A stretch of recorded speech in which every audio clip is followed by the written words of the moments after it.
మహిళల కోసం central bank of India ఇప్పుడు మీకు అందిస్తోంది గృహ రుణం. అతి తక్కువ వడ్డీ రేట్లకే ప్రత్యేక సెంటు గృహలక్ష్మి. పూర్తి వివరాలకు వెంటనే సంప్రదించండి 18003030. మహబూబ్ నగర్కి వచ్చేసావు. మరి కొద్దిసేపట్లో మీ మమ్మీని కూడా కలవబోతున్నాయి.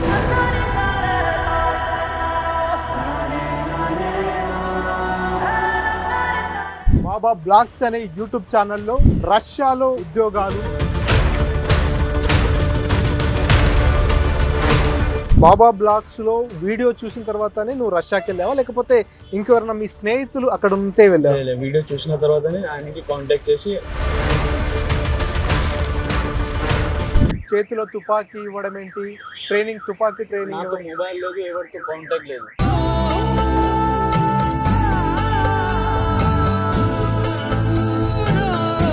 కేవలం ఒక వీడియో నమ్మి అంత దూరం ఎట్లా ట్రావెల్ చేయగలరు? ఇండియాలోనే ఉంటావా, మళ్ళీ దుబాయ్కి వెళ్తావా, ఏం చేద్దాం అనుకుంటాం ఫర్దర్?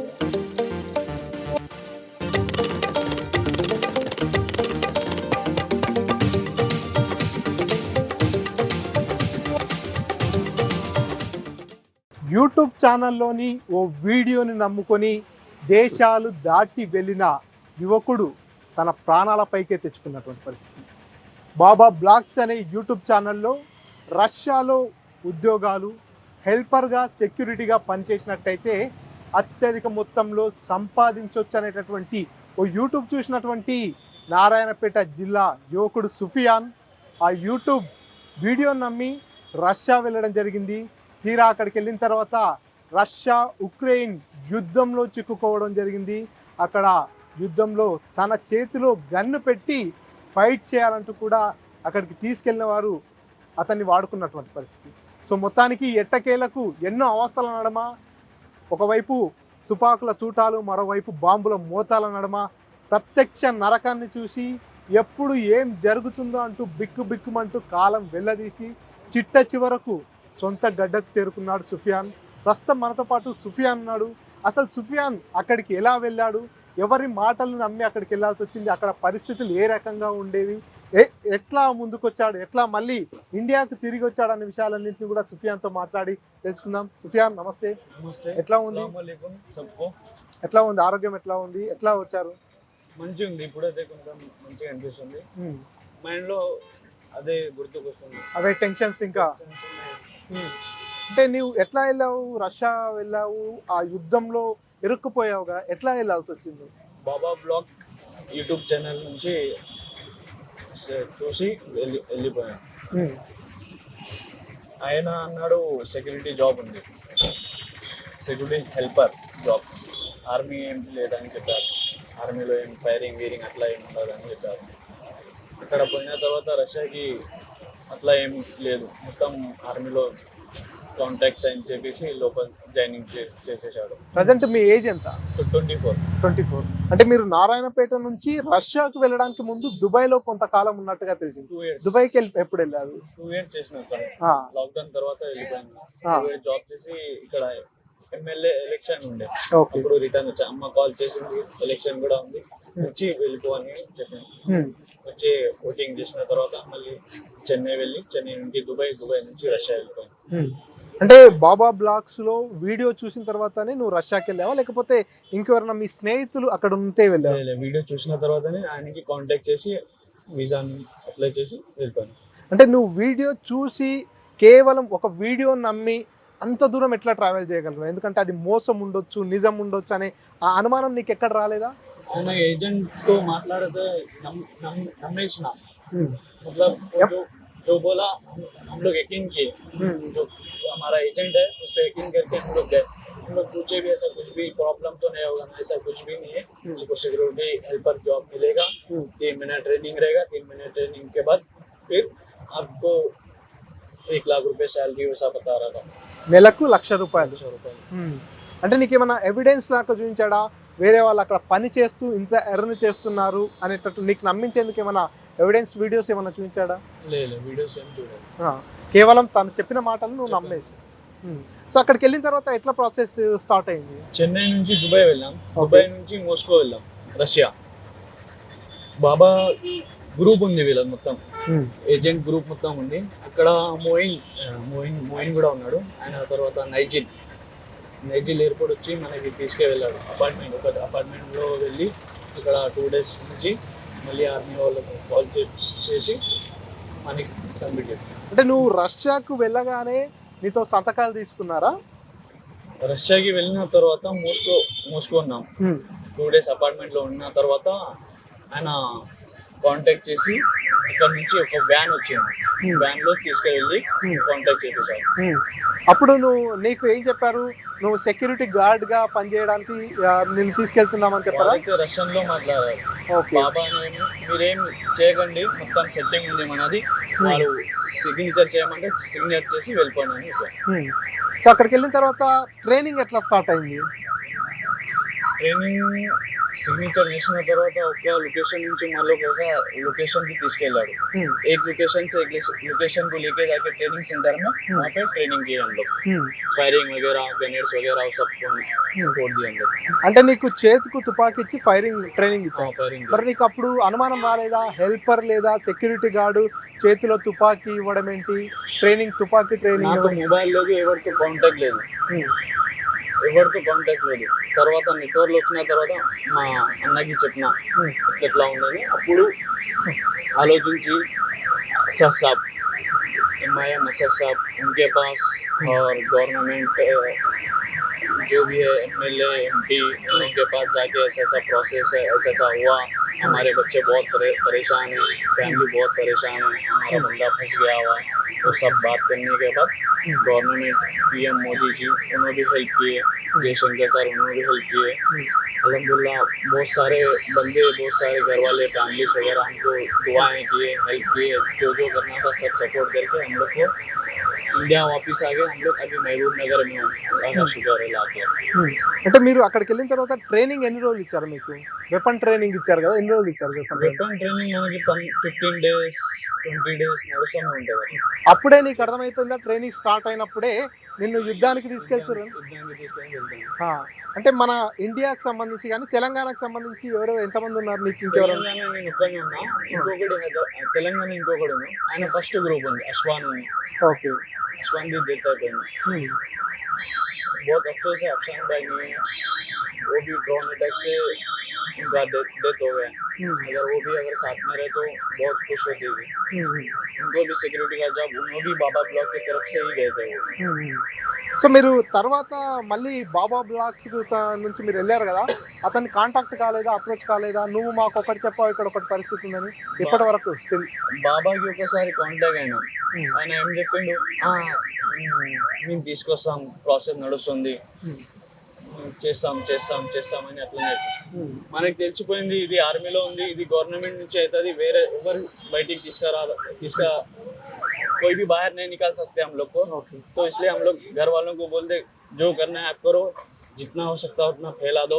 वीडियो भी डाल दिए हम लोग बना के, गवर्नमेंट को दे दिए, असद साहब को दे दिए, हमारे लिए आवाज़ उठाए, हमारे लिए कोशिश करे.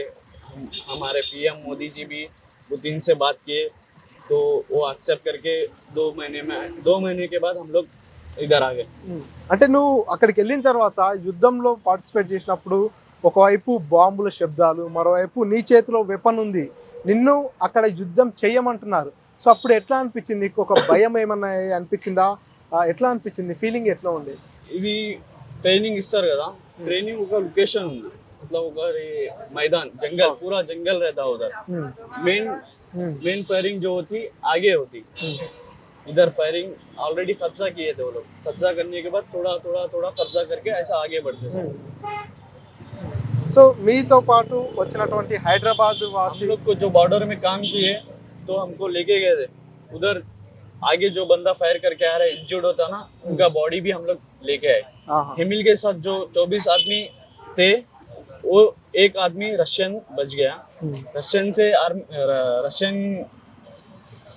क्या बोलते वो, रशियन से हमें कोई नफरत नहीं है, कोई यही नहीं है. हम भी रशियन से मोहब्बत करते, पर हमारी जॉब आर्मी में थी, ये हमको गलती से अटका दिए थे वो बाबा ने. रशियन गवर्नमेंट से कोई मतलब नहीं है हम लोग. సో మీతో పాటు ఆ యుద్ధంలో ఉన్నటువంటి మీ స్నేహితుడు, మీ ఫ్రెండ్ చనిపోయిండు కదా, అప్పుడు ఎట్లా అనిపించింది? ఏమైనా భయం అనిపించిందా? మీరు కూడా మీకు ఏదైనా? हमारे साथ हिमिल भी था, और नेपाली भी थे, हम लोग भी थे। मतलब एक ये लोग क्या करते, रशियन भी थे वहाँ पे थोड़े बहुत। थोड़ा थोड़ा ग्रुप सेलेक्ट करते, मतलब थोड़े बंदे फायर करना, थोड़े बंदे कपाई करना मतलब गड्ढे खोदना, थोड़े बंदे मेडिकल मेडिकल किट मतलब इंजर्ड होने के बाद कैसा मेडिकल करते, कैसा सेफ होते, वैसा ट्रेनिंग देते। थोड़ा थोड़ा बंदा सेलेक्ट किए थे। हम एक कपाई करने के लिए गए थे, मतलब सुरंग बनाना, ऐसा जिगजैग में सुरंग बनाने के लिए गए थे। हिमिल को क्या किए, हिमिल और नेपाली को फायरिंग के लिए लेके गए थे। फायरिंग की जगह क्या है, पूरा जंगली था, खुला मैदान था, मतलब झाड़ी वीड़ी कुछ भी नहीं थे। उसकी डेथ ऐसी हुई जैसे कि ड्रोन अटैक, मतलब ड्रोन वॉच करके ना मिसाइल डाल के स्पॉट डेथ हो गई। और रशियन की भी डेथ हो गई उधर। 24 आदमी थे, एक आदमी इंजर्ड हुआ, बाकी के पूरे डेथ हो गए सर।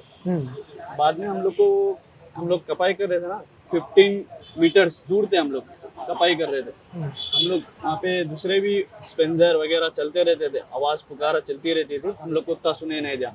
और स्पेंजर चल रही बोल के हम लोग झुक के गड्ढे में झुक गए थे। बाद में थोड़ी देर के बाद हम लोग देखे क्या है, ट्रेनिंग की आवाज कुछ आ रही नहीं, क्या हुआ बोल के हम लोग उधर देखने के लिए एकदम पूरा लाश उधर पड़ा पूरा स्पॉट डेथ हो गई थी। बाद में वो बॉडी लेके हम लोग आर्मी के ट्रक में डाल दिया। సో మీరంతా కూడా మీ బాధను బయటికి ఎట్లా చెప్పాలి, మీ కుటుంబ సభ్యులకు ఎట్లా తీసుకెళ్లాలంటూ కూడా ఎదురు చూస్తున్న సమయంలో ఒక వీడియో ఇన్స్టాగ్రామ్లో పోస్ట్ చేశారు. సో ఎట్లా మీకు ఆలోచన ఎట్లా వచ్చింది, మీకు వీడియో ఎట్లా పోస్ట్ చేయగలిగింది? बाबा जो है ना, हम लोग को बोला और थोड़ा वेट करो, आपका प्रोसेस हो जाएगा, हम लोग निकालेंगे बाहर, हम लोग की सेटिंग है, हम लोग ऑलरेडी आर्मी का जो है हेडक्वार्टर्स में वहाँ बात कर रहे हैं। तो लोग खाली नाम के लिए बोल रहे थे, उनके पास कुछ निकालने के लिए ऑप्शन ही नहीं था। हम लोग सोचे ये तो निकालेंगे, गवर्नमेंट वाले निकालेंगे कैसा भी करके बोल के हम लोग वीडियो ने डाल दिया। घर वाले भी बोले, बाहर एमबीसी वाले, एमबीसी ने ये असद साहब ने बोले, सब मिलके भाइयों बहनों सब मिलके वीडियो पोस्ट करके हम लोग को इधर निकाल दिया। సో మొత్తానికి ఇప్పుడు ఇండియాకి వచ్చేసావు, మహబూబ్నగర్కి వచ్చేసావు, మీ డాడీని కలిసేసావు, మరి కొద్దిసేపట్లో మీ మమ్మీని కూడా కలవబోతున్నావు. ఎట్లా అనిపిస్తుంది?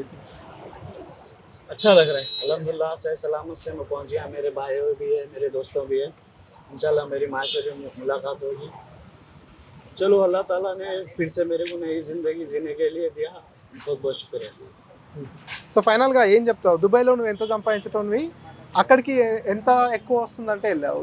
दुबई में खाना पीना निकाल के 40 तक निकाल देता था।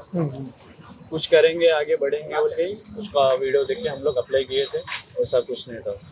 సో నీలాంటి యువకులు చాలామంది కూడా సోషల్ మీడియాలో, యూట్యూబ్లలో వీడియోస్ నమ్మి ఇట్లా ముందుకెళ్తుంటారు. అటువంటి వాళ్ళకు నువ్వేం చెప్తావు? ఎట్లా ఉంటే మనం అలర్ట్గా अभी ఉండాలి? जो भी अभी बाकी के है, बहुत सारे एजेंट्स है।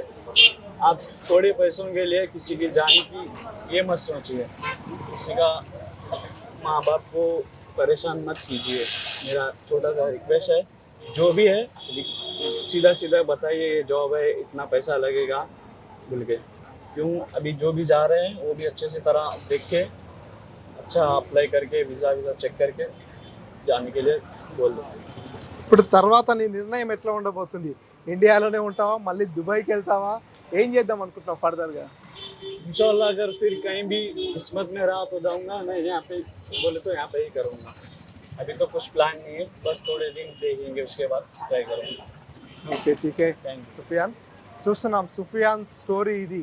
దుబాయ్లో దాదాపుగా 40,000 వరకు సంపాదించేవాడు రష్యాకి వెళ్ళినట్లయితే ₹1,00,000 సంపాదించవచ్చు అంటూ బాబా బ్లాగ్స్ వీడియో నమ్మి అక్కడికి వెళ్ళి పూర్తిగా చిక్కుల్లో చిక్కుకున్నాడు. ఎట్టకేలకు భారత ప్రభుత్వం అతన్ని తిరిగి భారత గడ్డపైకి తీసుకురావడం జరిగింది. ఎవరైనా సరే గుడ్డిగా వేరే వాళ్ళ మాటలు నమ్మి మోసపోకండి. పూర్తిగా ఎంక్వైరీ చేసి పూర్తిగా తెలుసుకున్న తర్వాతనే వెళ్ళండి. నేను మోసపోయినట్టు మిగతా ఎవరు కూడా మోసపోకండి అంటూ కూడా సుఫియాన్ భావోద్వేగానికి లోనవుతున్నటువంటి పరిస్థితి.